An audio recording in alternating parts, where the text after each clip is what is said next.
Good morning. You're watching the DMZ America Podcast for Thursday, January 8th, 2026. Coming to you from the left, I'm editorial cartoonist Ted Rall. Scott Stantis, you are muted. Demute, please. You're still muted. How did that happen? There you go. I will not be muted, sir. I will not be muted. I paid for this microphone. Scott can't hear you. Oh, seriously? Oh, my God. No, I can hear him. Oh, really? Yeah. Okay, there he is. Well, I hear you. Maybe you're muted. There you are. I hear you. That was very strange. Okay. I paid for this microphone. That's a reference only old guys like us might remember. I'm Scott Stantis, coming to you from the crumbling, decrepit, inarticulated right. Well, I was wondering where that was going. We've got you beat there on the left. Joining us today is former editorial cartoonist for the soon-to-be former Pittsburgh Post-Gazette, Rob Rogers. Thanks for joining us, Rob. Sure. Happy to be here, guys. I wish it was under better circumstances, but Indeed. There aren't very many of those these days. No, there really aren't. So obviously, look, this is we're going to talk about the big implications here. This is the biggest newspaper closure in modern U.S. history. Well, I read one thing that said 20 years. Tampa Tribune, or not 20 years, but Tampa Tribune in 2016 was the last big daily. I think maybe. But they were bought out by the St. Pete at the time. Right. So there's still a newspaper in Tampa. That's the thing. That's the difference. Here there will be no newspaper. And the Alt Weekly went under a week ago. But that was really Block put it under. He bought it a few years ago and then just killed it. I think he killed it. I mean, I have no proof of any of this, but I assume that he was planning to make this announcement about the Post-Gazette, and so he decided to get rid of that first. But Rob, there was a suburban paper that moved into that market for a while. Yeah, went back in 1992. This is aging me, but I was at the Pittsburgh Press, and we had an 8-month newspaper strike where both the Post-Gazette and the Pittsburgh Press, who were in a joint operating agreement, went out on strike for 8 months. There was no newspaper in town. So the suburban newspaper, the Tribune Review, which was a conservative conservative paper owned by Dick Scaife, who was a very outspoken Republican right winger. He came in and created a Pittsburgh version of the paper, basically just slapped Pittsburgh on the front of the masthead. But that lasted for years. Even after the Post-Gazette came back as the only newspaper left after the press ended up selling after that 8-month strike. So then we were sort of head-to-head competitors for a little while. They went digital, I want to say in 2020, maybe. I'm not sure exactly, but so they don't even have a print publication in town anymore. And their staff is basically half of what, maybe not even half of what the Post-Gazette had. So there really is no major newspaper presence in the city when they leave. And I know you don't. It's not just the city, right, Rob? It's also basically it's the biggest media organization in Western Pennsylvania. Absolutely, yeah. I mean, there is nothing, except for I don't know about the Erie newspaper, but there really isn't anything close by. So we have a couple of things like Public Source, Pittsburgh Public Source, and a couple of websites, but nothing major like the newspaper was. Let me ask you, Rob, and I like I said, I know you don't have any insider information, but the blocks being the blocks and being rich. Oh, what's the word I'm looking for, Ted? I think motherfuckers. Yeah. Anyway, Ted, you choose. The fact that I've known of two papers in the Tucson Citizen in the in the Rocky Mountain News when they just shut down. When both shut down, dude, they just shut down. It was like the announcement was like on a Wednesday or a Thursday, and then Friday was it. Mm-hmm. This isn't going to happen until May 3rd. Which tells me, I don't know why. stay with me. The only thing I can figure is, and this isn't, I think, preposterous, is that this is trying to strong arm the unions, which is what they're blaming this on, and saying that, okay, we're going to just shut it down. And the unions are going to go back and go, well, hell, we can either renegotiate a contract that's enforced now, and the courts have said you have to, pay your contracts, which again, apparently rich guys don't feel they have to do this. Yeah, I guess that's just it. They don't have to obey the law. Yeah. Yeah, it's weird. Well, let's be clear. They normally, they normally don't. Yeah. But I'm just wondering if this isn't a move by the Block family to just strong arm the union to the negotiating table and then have a last minute or last month reprieve. Just the long delay at closing just doesn't pass the smell. That's There's something going on. That's an interesting theory. I had a friend who also posited that maybe this was a way to break the union, and maybe they would come back with another version of the paper. But that one I highly doubt, because I know the Blocks, and I know that one of them, Alan in Toledo, from what I've heard, doesn't really like the newspaper business. John Block does, and he's the one that is, the editor or the publisher of the Post-Gazette. So I don't know if they got rid of the paper. I can't imagine that they would come back with a non-union version of the paper, because that's not where they were losing the money, really. I mean, I don't think that had anything to do with.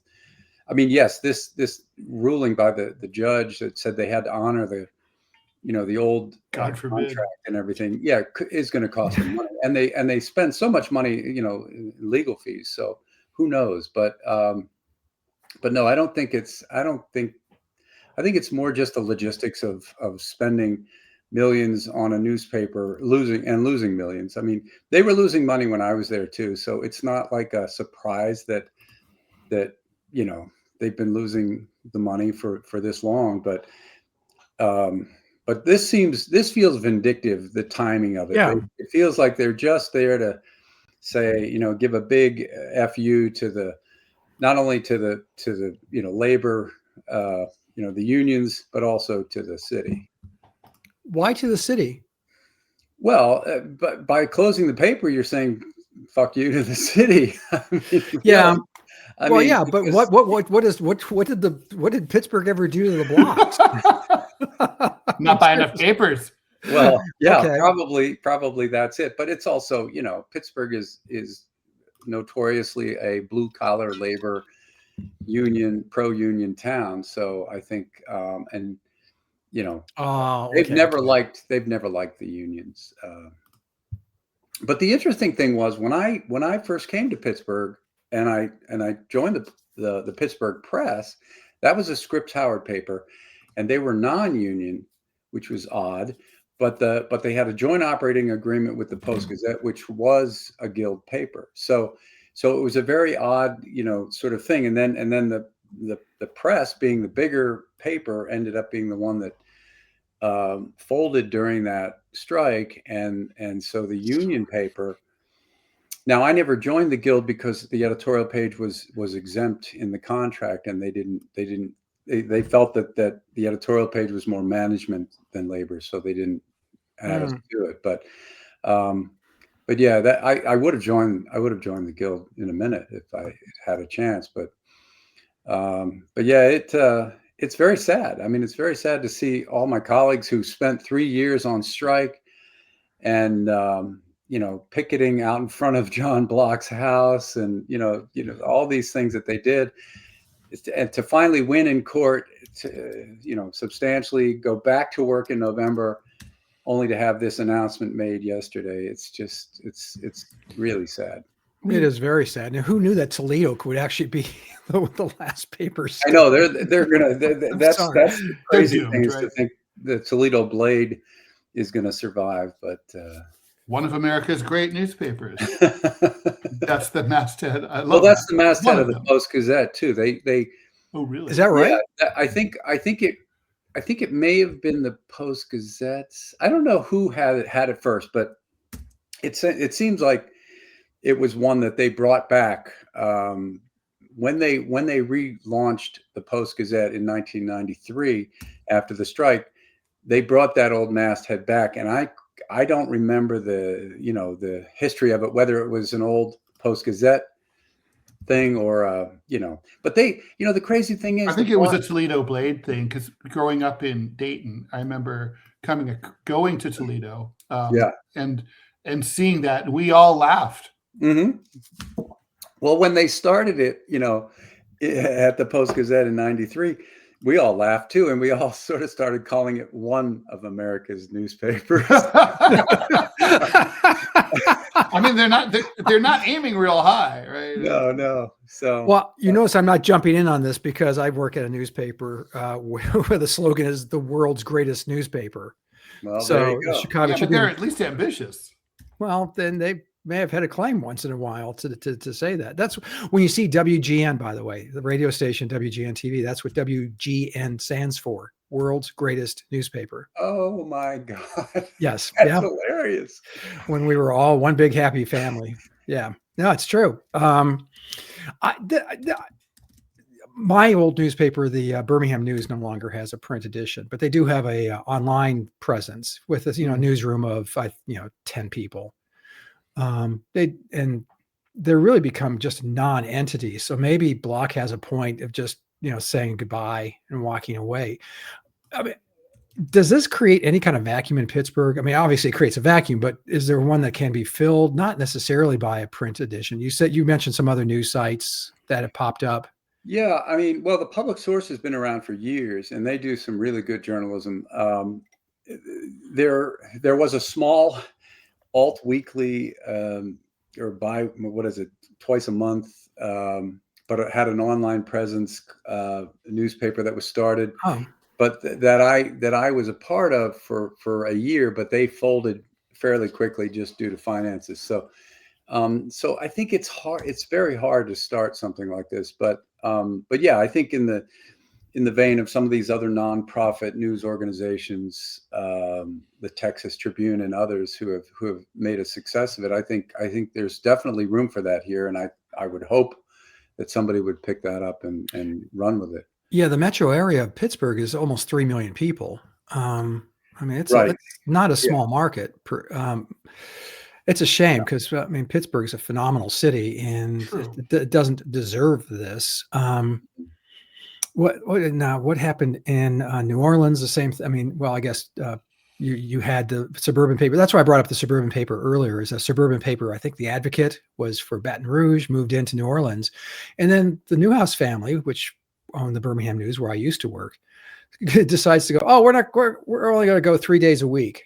And it devastated the city because just 10 months before this, the newspaper and the people had gone through Katrina together. The newsroom stayed in New Orleans. They worked, in really heinous conditions, but they stuck it out. And so the connection they made with that community was rock solid. And then the Newhouses just go, all that goodwill we built up, fuck you. We're only going to come out 3 times a week. And then the Advocate came in and just wiped them out. And it's one of the few newspapers Newhouse has ever sold. They sold out to the Advocate. So now it's called the Advocate States Item, or the Advocate Times Picayune. Picayune, maybe? Yeah, long. And what's a Picayune, gentlemen? It's something that comes out every day. Penny, right? It's a penny. Very good, Rob. Oh, I thought it's something that came out every day. No, Picayune means it's a penny. It was a penny. It was probably cost a penny back then. Like an old Spanish penny or whatever. Yeah, no, French. Of course. Remember who we bought it from. It is New Orleans, yeah. Yeah, I'm gutted by news like this, just because we all came up in the business. I talked to Ted when he walked into the newsroom of the Dayton Daily News a million years ago, and it was magic. It was just magic. Now the first paper you worked for, Rob, was the Pittsburgh Press, right? It was the Pittsburgh Press. Yeah, wow. we had a big editorial staff, 10 or 15 people. And we used to have editorial meetings every day, and we'd sit in those and talk about the issues. And it actually was a really big paper, and it was the larger paper. It was the afternoon paper because blue collar town, for whatever reason, I don't necessarily understand it, but I guess you go to the mills in the morning, it's too early to read the paper. So you get it in the afternoon when you get home. But that was the bigger paper. And I only, it's funny, it was a slightly more conservative, even though it wasn't really conservative, it was more moderate. But the Morning Post-Gazette was sort of the Pittsburgh's version of the New York Times. They would run all the liberal stuff. So yeah, I mean, it was great having that competition between the two papers too, because they had a cartoonist too, Tim Manise. Tim Manise was the cartoonist at the Post-Gazette at the time. And we used to compete every day to see who would get the story first, to get the cartoon in, which was fun. One day we drew the exact same cartoon on the same. I mean, it was unbelievable. What was it? It was. I think it was.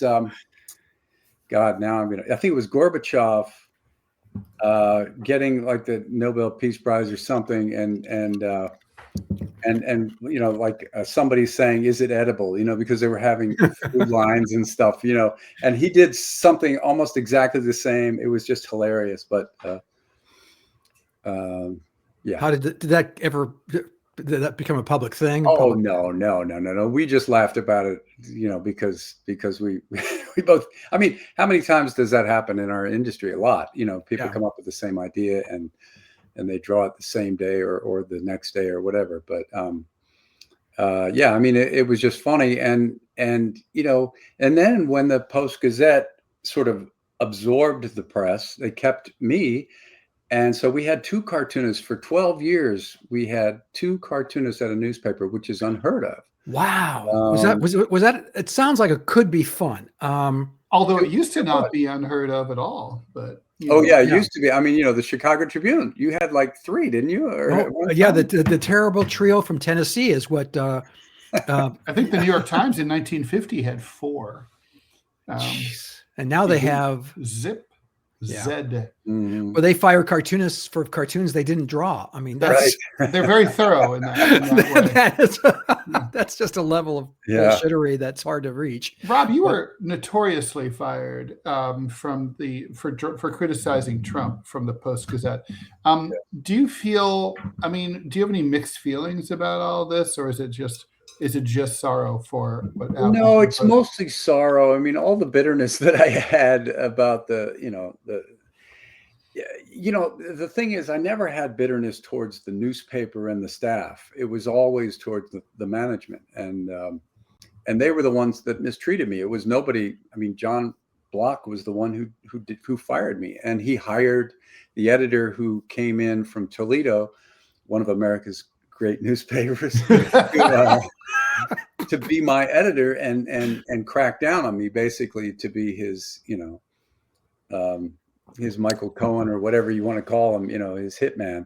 But so those two people were the only ones that I had any bitterness towards, because they made my life miserable and then they fired me. But no, I mean, the newspaper. Would you have wanted your fellow staffers to walk out in sympathy, or is that just like not part of the culture? Yeah, I mean, because the editorial page wasn't, it wasn't really a part of the culture in the sense that I was always sort of a solo actor. I mean, and I think most cartoonists are. Yeah. I don't really consider myself in the same vein as some of the journalists that work there, not from a professional standpoint, but just from the idea that, when an editor gives you something to write about, you go and you write about it. And when they edit your story, you have to just live with it. And the cartoonist's job was different. And they always made it clear to me that, I could draw whatever I wanted. And if they didn't like it, they would kill it. But I didn't have to necessarily change it if I didn't believe in it. And that was always what we worked through, that was the theme we worked with for 25 years. But in terms of people walking out, no, I really didn't expect that, but they did support me. I mean, many of them, expressed their opinions and they had a meeting in the newsroom where they all kind of pushed back on them for doing it. But, so I got a lot of support, but no, I didn't expect anybody to walk out, especially because I was not, I wasn't union, so there was no way to really protect me. Mm-hmm. Yeah, I kind of feel. I mean, I've been screwed over by a couple of papers, and whenever they, the Orange County Register is one of them, and when they've hit some obviously hard times, and I don't take a lot of joy. First off, because it's been bought and sold by so many people now, it doesn't really. The bad guys are all gone, and some dead. So I win.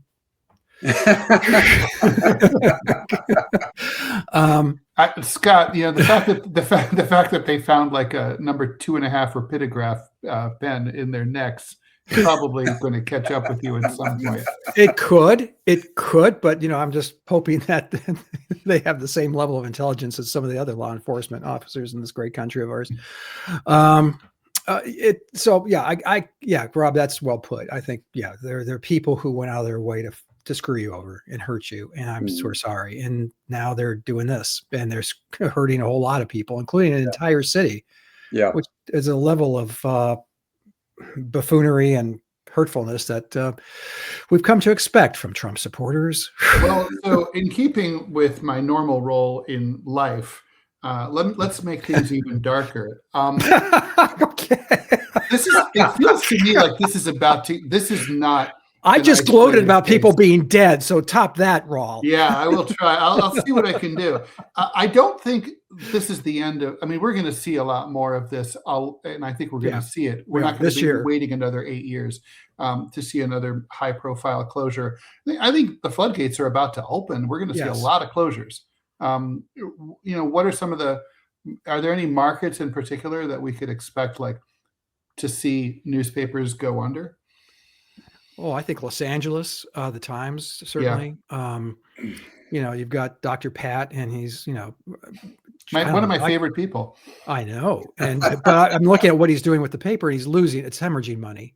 And he's trying a bunch of things that aren't going to work. I can't speak to Chicago is a really interesting town. The Sun-Times was purchased by Chicago Media, public media, the one that owns NPR and runs the PBS station in town. Well, I don't know if you boys heard, but the funding for those things got a little. Although I have to admit, guys, granted, I only worked in banking for 5 years, but I don't understand, like, they only got 1.5% of their funding from the federal government.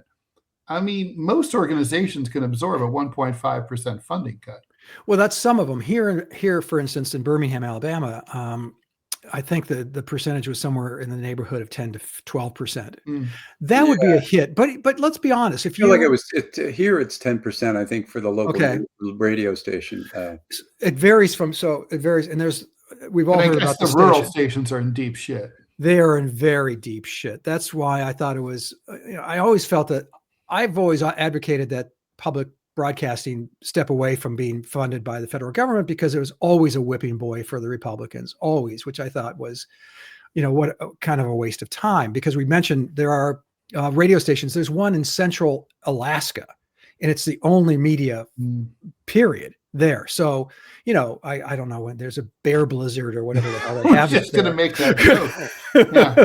Well, I mean, there can be natural disasters in central Alaska for sure. Right. But getting back to Chicago, the Sun-Times was bought. They didn't merge the newsrooms, which is still head scratching to me. The turf wars continue even then.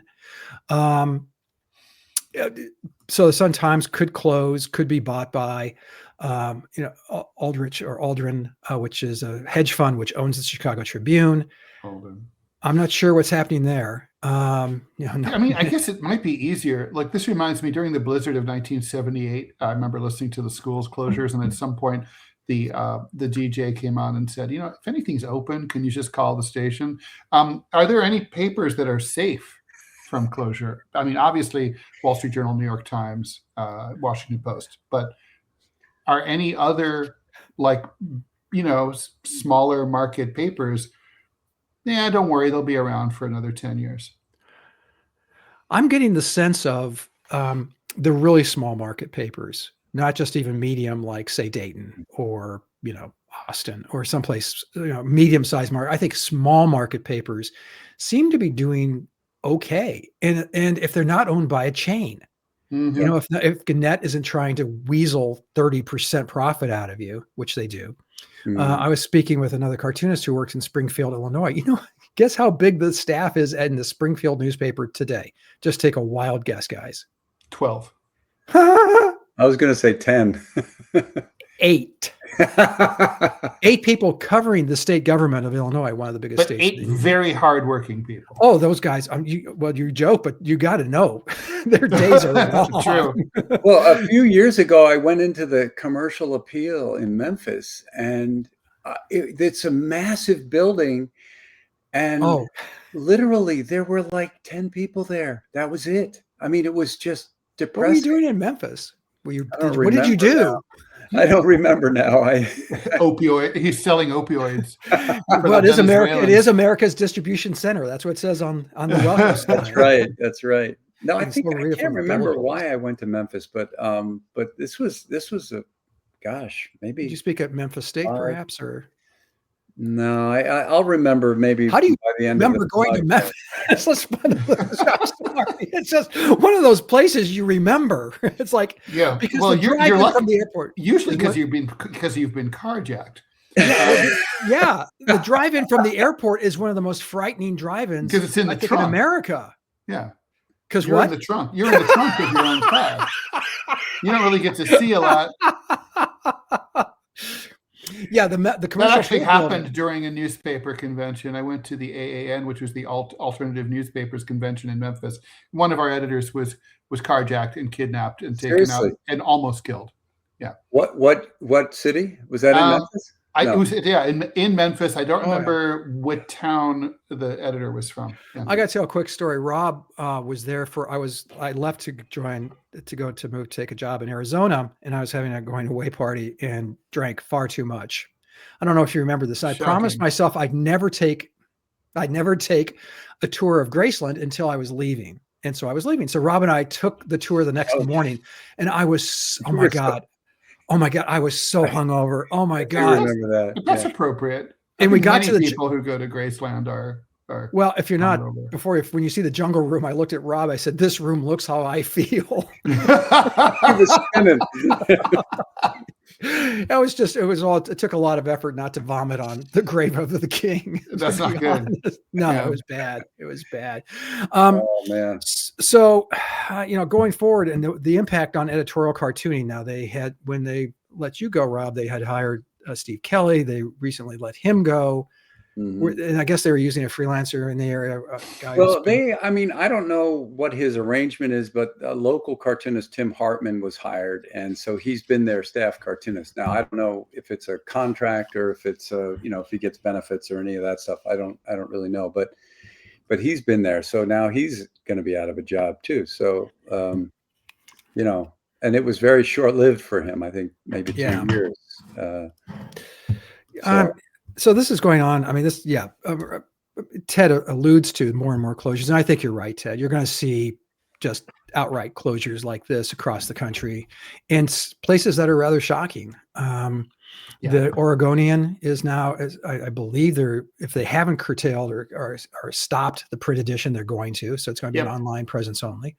Down in Sacramento, God knows what's happening there. Are there any papers that are safe? I don't know. I'd say the New York Times for now is making, and the Wall Street Journal, both are making money. Washington Post. What about the Post? Yeah. I don't know about that. I mean, if this is true, Jeff looks like he's getting bored. Well, not just bored, but these guys, I mean, that old line from Citizen Kane, I could lose $1 million this year. I expect to lose $1 million next year. At this rate, I'll have to close down the newspaper in 60 years. The rich guys, and nobody wants to just shovel money into this project. And Ted, they used to not care. Yeah, well, they didn't, but there was always money there too. It's easy not to care if you're making 30% profit. But at this stage, blocks were doing it for 20 years. I mean, they say that in their resignation letter or whatever, but that is true. I mean, because I was at some of those meetings where they told the staff, well, we're going to have to make some cuts because we lost this many millions.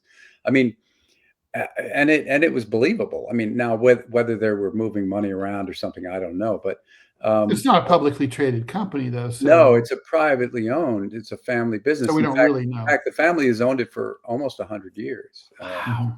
So yeah, I find it strange that's why that it just feels vindictive, because if they had really cared about the money, they would have done this years ago, Rob, and I want to pick your brain about, there's been some news lately about Trumpy stuff, but what, does this create a vacuum in Western Pennsylvania for either an online news, like one of those websites created by former PG staffers, or some other model or a new alt weekly or something?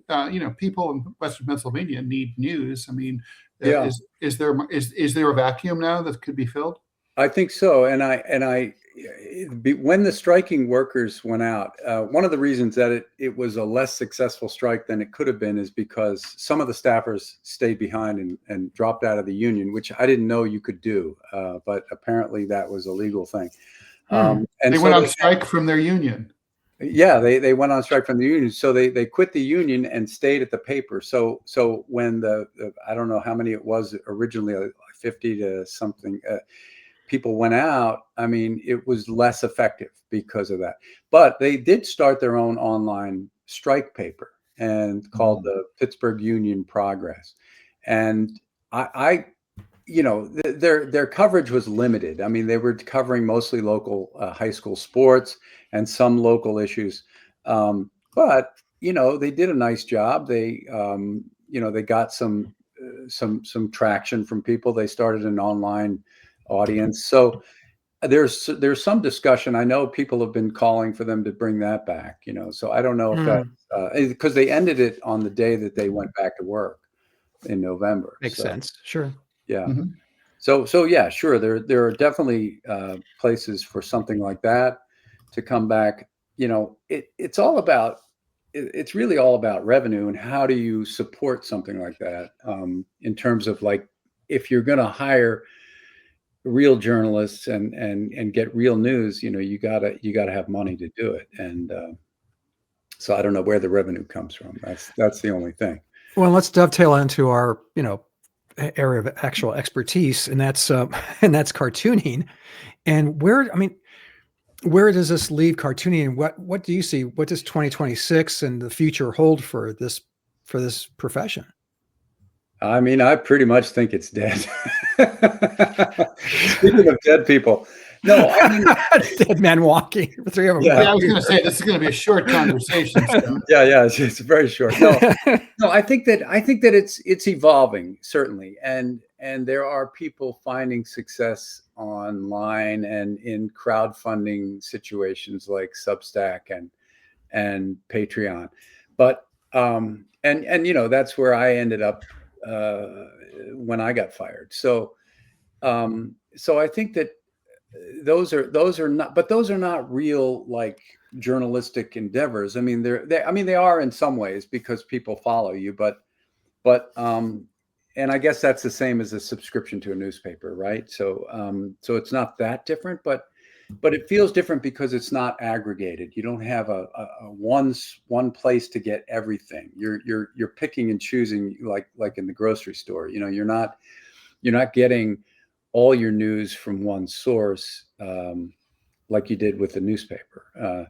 So I think as far as cartooning, I think that there are definitely going to be places like that, but yeah, I don't think it's going to be the same kind of local presence that it used to be. I mean, the thing that I loved about cartooning in Pittsburgh was the local cartoons, and drawing about the Steelers, or drawing about local politics, which was always interesting,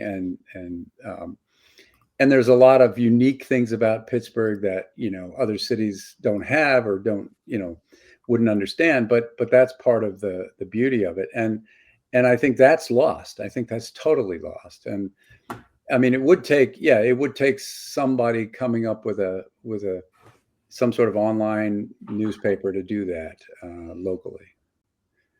Yeah, agreed. So we talked about the conspiracy theory that maybe the Block family is basically trying to coerce the unions into giving them a deal, and that's why they're giving them 4 months of runway before the close, which I thought was a nice segue to how Trump is trying to coerce the government of Venezuela and perhaps the government of Colombia and maybe Cuba into doing his bidding, basically just by idle threats. 2 days ago, Gustavo Petro of Colombia was told to watch his ass. Now he's got an invite to the White House, which if I were him, I might not accept because I'd be worried that it might be a one-way ticket. Right. So we should talk about what happened. I mean, basically, Donald Trump went full spectrum George W. Bush a week ago and toppled the government of Venezuela. We didn't topple the government. He kidnapped the president and left the government in place. And it's super. I mean, it just sort of leads to a lot. It feels a lot like 2003, where George, I had this book project that I never sold, but it was called Bush's Other Wars. And it was about all the other regime change projects that he did that nobody ever talked about, like Kyrgyzstan, Belarus, places like that. This is Trump's doing them out in the open. It just feels like we're in a really fucking weird place now. And I'm saying this a year into Donald Trump, but we're in a really weird place. No, because there's no ramp up to this. I mean, even, and I, to my shame, supported it. And Rob and I had many vigorous discussions about the buildup to the Iraq War.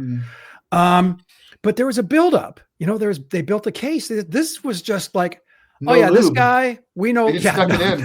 The buildup was basically just lies about, the WMDs, but still, you're right. There was some, on-ramping of it. A year of propaganda. Yeah. Right. Yeah. But this was we're just going to go in. And so now we kidnap. We just over a holiday weekend when nobody was even paying attention. Right. And now we've just stopped the fourth or fifth ship of oil. I mean, so now apparently we're pirates.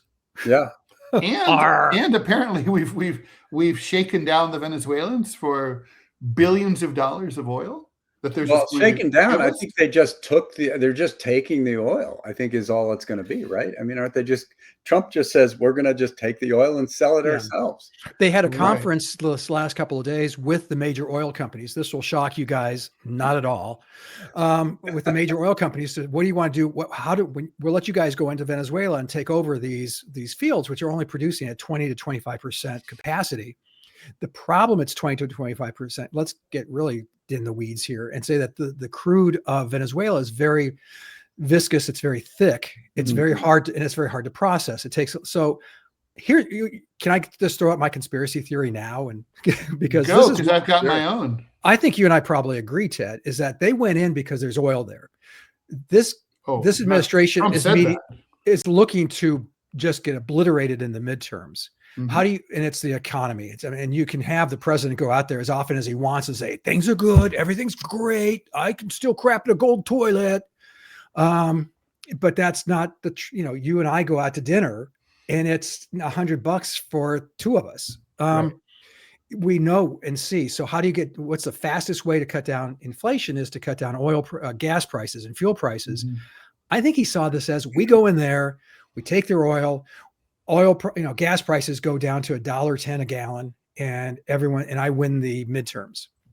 I think it's that simple. I don't think these guys are playing three-dimensional chess at all. I agree with that, but there's here's the thing. Did they have no one who knows anything about the oil industry at the table who's able to say, listen, it's going to take years to upgrade all those refining and processing and drilling facilities in Venezuela?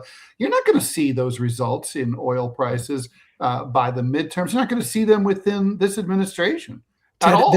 You're talking about a country that invaded Iraq without knowing that there were 3 types of Islam practiced in that country. We had no idea. We were surprised. And Bush also thought it was going to cut oil prices. They rose instead.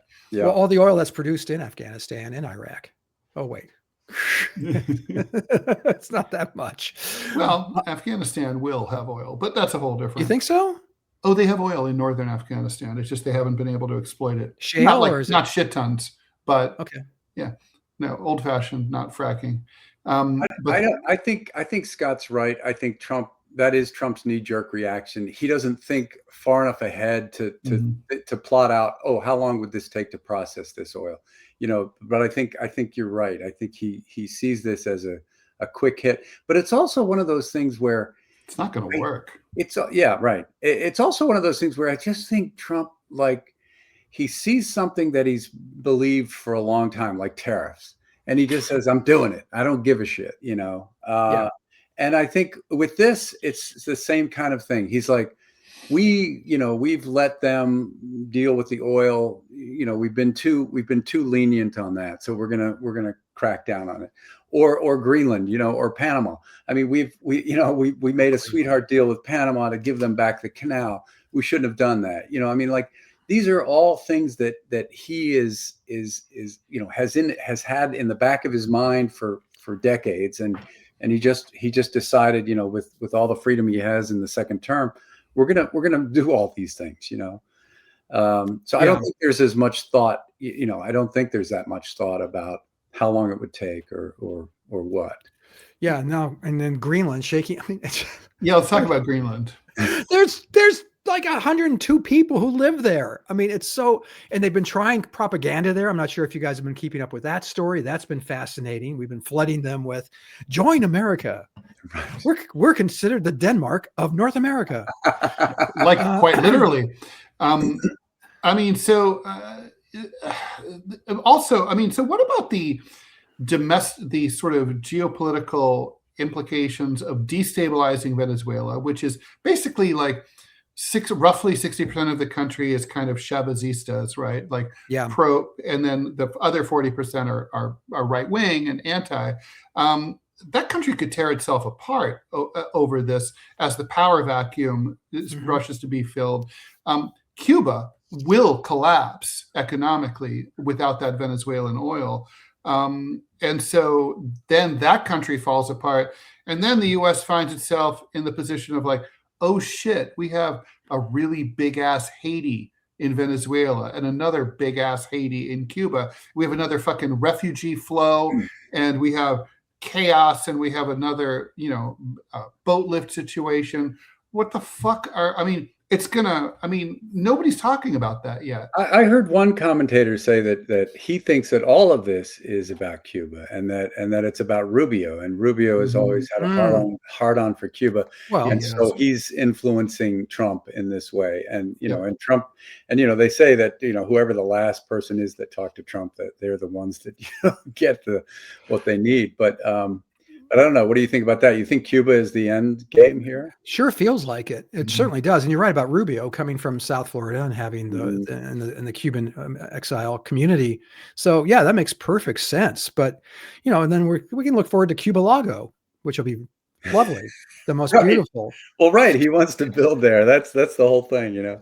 This whole thing is let's put up some hotels and some casinos and if you were, it'll just be like the old days under Batista. Yeah. I mean,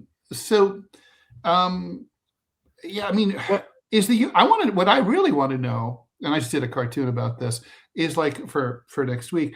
I mean, so how's it going to look when the U.S.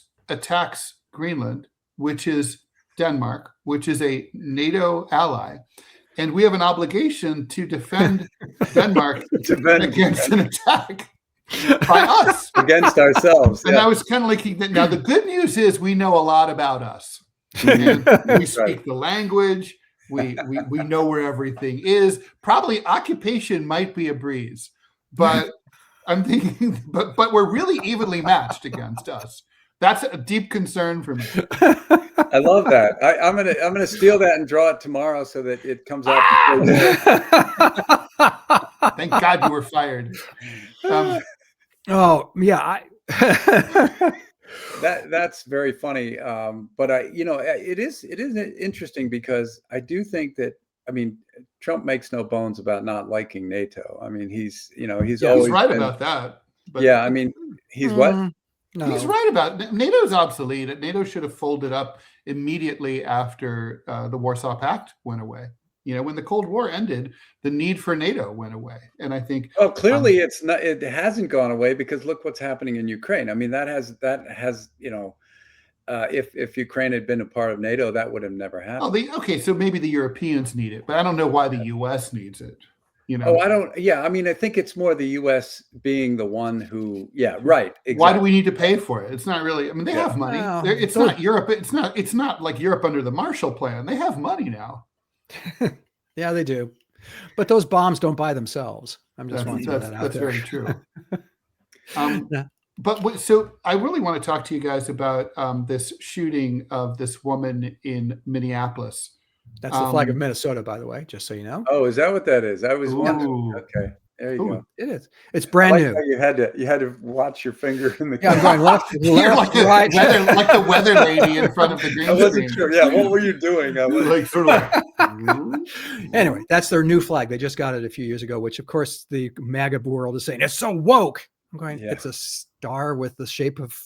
Anyway, go on, Ted. Do you like? I mean, I don't think. Yeah, that's not straight. It looks like the flag of Tibet or something. No, it's a good flag. Well, given what was there before, which is all of our state flags, except for mine. Mine is X marks the spot, which helps people sign documents down here.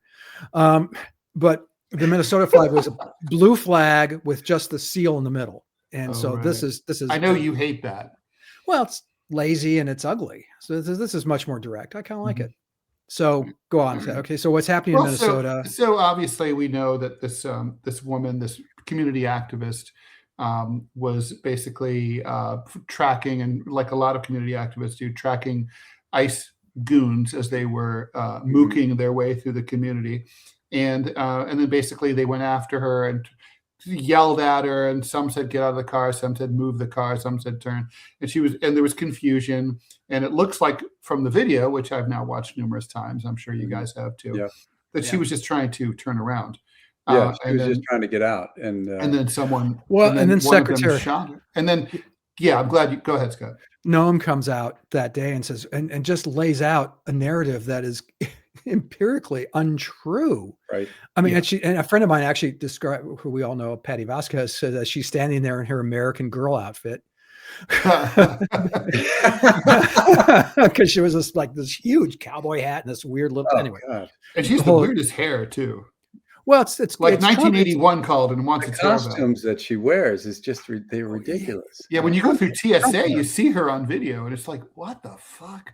Really? Oh, yeah. They have videos of her playing on loop at the TSA checkpoints. I want to keep talking about the Minnesotas, but before we end, I want to ask, Ted just came back from Canada. I want to know how that crossing went. If they it was opened your phone. No muss, no fuss. I did power down my devices completely, and I was prepared to surrender. I was not going to open my phone for them if they asked. I would have been like, no, you can take my fucking phone, but fuck you, I'm not opening it. But no, nothing happened. But I do have to say, having come back from Canada, I have never seen Canadian nationalism until now. I was in Quebec City, and I watched some local TV, and there were so many TV ads that were like, and in stores, you saw posters like "Made in Canada," 100% Canadian made, and I that has to be a reaction to Trump and all the insults and bullshit that he's unleashed against really our closest ally. I mean, it's insane, and the Canadians are pissed. I mean, and rightly so. And I think the Minnesota story folds into that whole idea and where we are in a big picture kind of way, which is, Chicago, we've been fighting ICE insurgents and going through there. We actually here in Birmingham had an ICE raid on a Thai restaurant, which gutted the restaurant because apparently if you have coconut in your mussaman, they go bananas down here. And this is the first year. We still have 3 years to go, kids. I know. That's the part that's amazing to me. I don't even see how, it must have felt like this in Germany in 1934, except they didn't have terms. They didn't know how long any of this was going to last. Yeah. Well, potentially. Well, we may not either. Don't forget the president has threatened to suspend or cancel the midterms repeatedly. Yes. So, and I think we can learn to take him. And this is really lawless, the Noam thing. I mean, look, to put a fine point on it, not only did she lie, But I mean, whatever happened to, we have a tragic incident, we're going to investigate, we'll get back to you. I mean, like, what's wrong with that? The fact that, like, the three of us all know there was never a world in which any administration official, including the president, was ever going to say, we're gonna let the professionals do their jobs here. They were going to defend ICE no matter what. Right. And that's sick. But and that is never. You're right. It's never happened in any other administration that I can think of where the first thing out of their mouths is that person is a domestic terrorist, and that's why they're dead. She weaponized her car. Yeah. I mean, which can happen, and that is a thing you can obviously use as a deadly weapon. This reminds me of is this a Kent State moment? Yes. When Kent State happened, I'm not so sure. I'm not hearing a lot. I think it is. It's because it's a nice white lady from Minnesota. That's why. This isn't like Abrego Garcia, who's kind of like not the most telegenic dude and hits his wife. This is an American citizen. She's white as shit, and she's gay, but she's white as shit. Yeah. So because she's gay, she's a protected minority for woke people, and because she's white, right? So, I mean, I wonder, because I'm looking, when this happened, went back and looked at coverage from Kent State, and what the reaction was. There was, pardon me, a noted number of people, not a majority by a lot, but still some that would say the 4 students who died at Kent State got what they had coming. 100%. Didn't Governor Rhodes say that, Ted? Jim Rhodes actually, he did. And he also before said, what these protesters need is some shooting. And behind the scenes, he did order the National Guard to take out some students when they got a chance. So it wasn't like things didn't get spicy there. I mean, it wasn't like things got out of control and people were scared. This was ordered. So I'm wondering if this will have the same reaction, because let's face it, you see these ICE agents, none of them have matching clothes. I saw a photograph I passed it on to my editor. That's not the biggest criticism I have of the ICE agents. That no. Scott's very dapper. If Scott had his own goon army, they would fucking be like tidy. Oh, they'd look awesome. They a lot of gold. No, but seriously, my point with that is that there's not a standard issue uniform for these assholes, that these are jacked up Proud Boys. This is where the advertising is going. And these are the guys who are there. And people and ex-cops drummed out of the force for being incompetent, stupid, violent. Right. And so they're hiring these guys in droves. And this is this guy was standing there with his gun drawn. That is so contrary to any kind of law enforcement protocol. He's not even trained to protect himself. Standing in front of the car is something every cop knows not. Well, if you look at the video again, you could have just let her. Let's just say stipulate she's being violent. She's trying to hit people with her car. Let's just stipulate that for the sake of argument. That didn't happen, but let's just say that. So then get out of the way and let her leave. You have drones, you have helicopters. You can follow her later if you care. Pull her over with a police car or something. It's like. Yeah. Well, the police in different municipalities don't like these guys either, because even police officers are going, these guys are idiots. This guy's going to be charged by the Minneapolis authorities. No question. He should be, but he will be because of the politics. And by the way, for sure. I mean, the mayor has already said that it was bullshit, and the Minnesota Attorney General, total word, the Minnesota AG. Already weighed in and is in favor. And the governor, Tim Walz, man, I mean, this will take the Somali shit off the headlines. So it's great for him. And can you imagine? I mean, I don't know. I doubt maybe you guys have. I don't know if you've dived into X or go into any of the MAGA world discussion on this issue this morning, and they're all pissed off. How dare the mayor say fuck?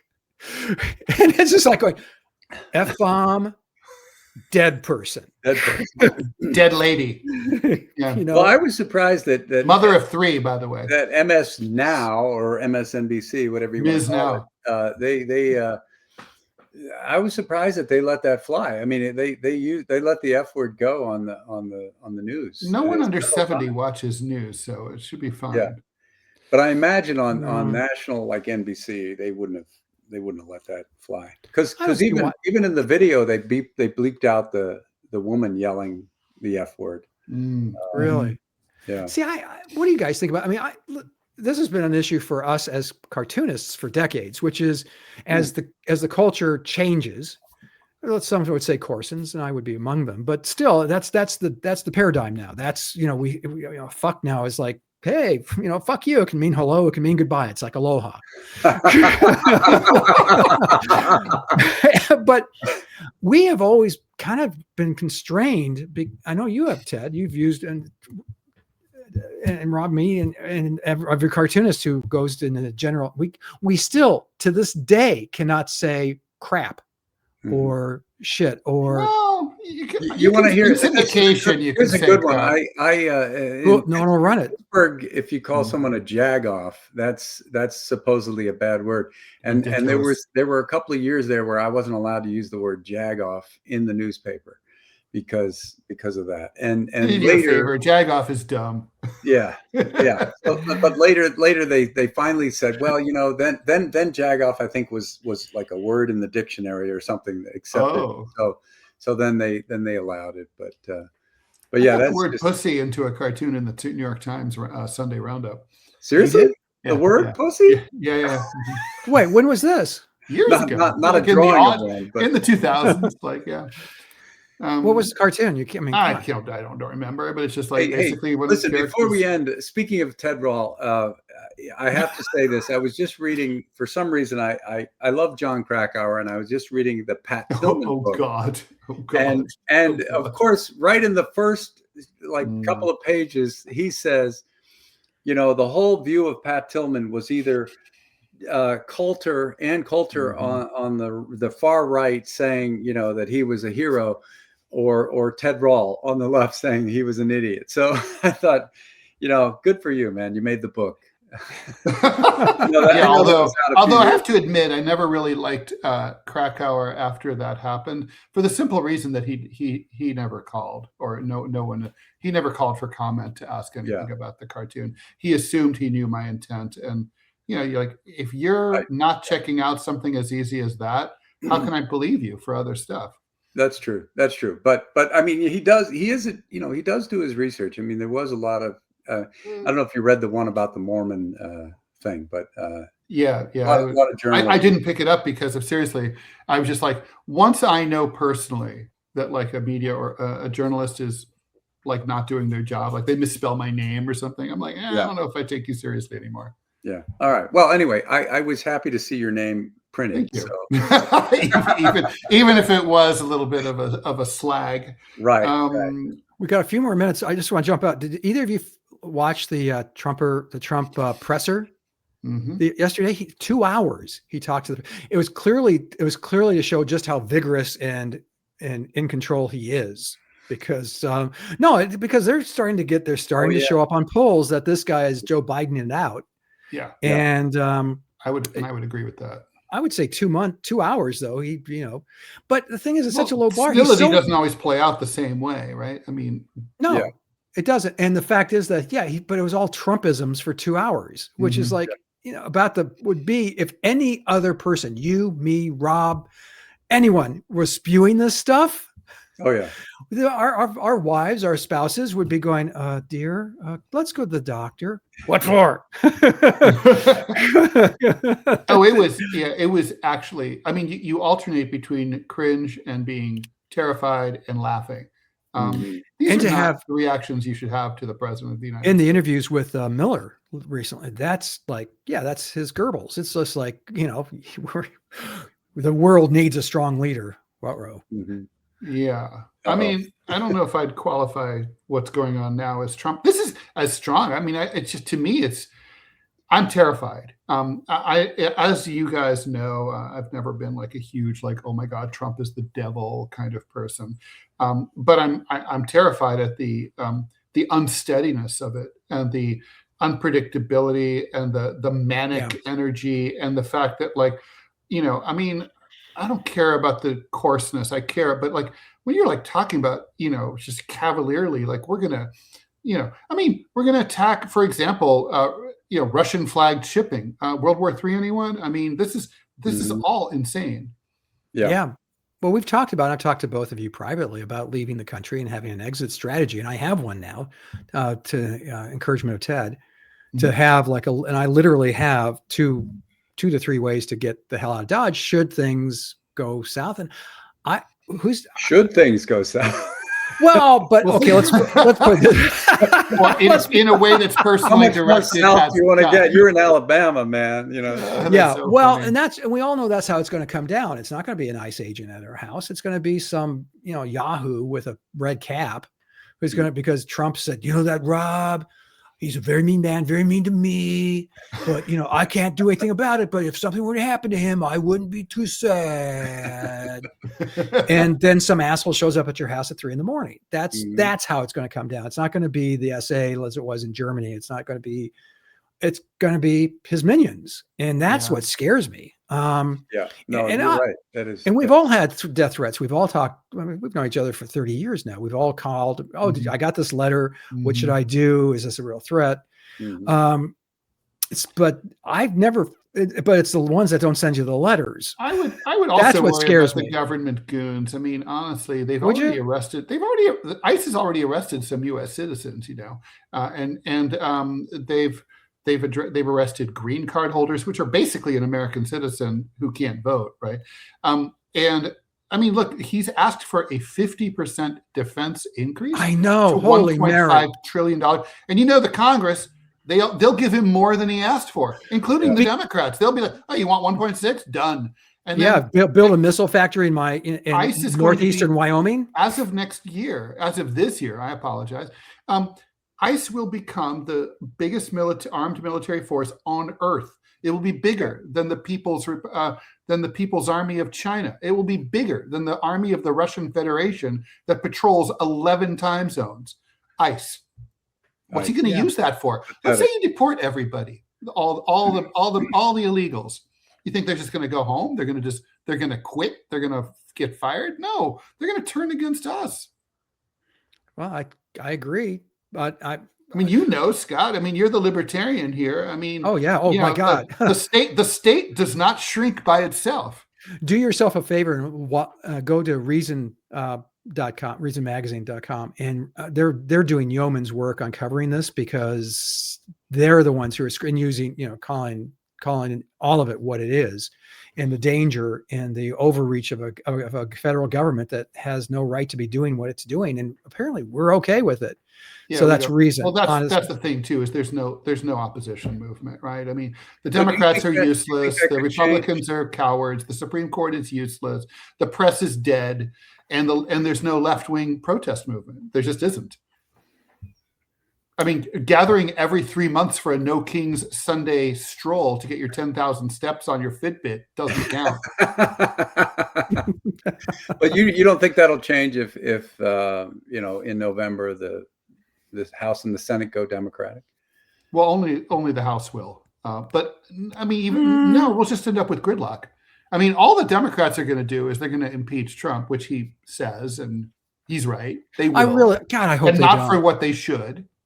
But don't you think that they can pull back some of the things he's done? I mean, they never do. Look at Joe Biden.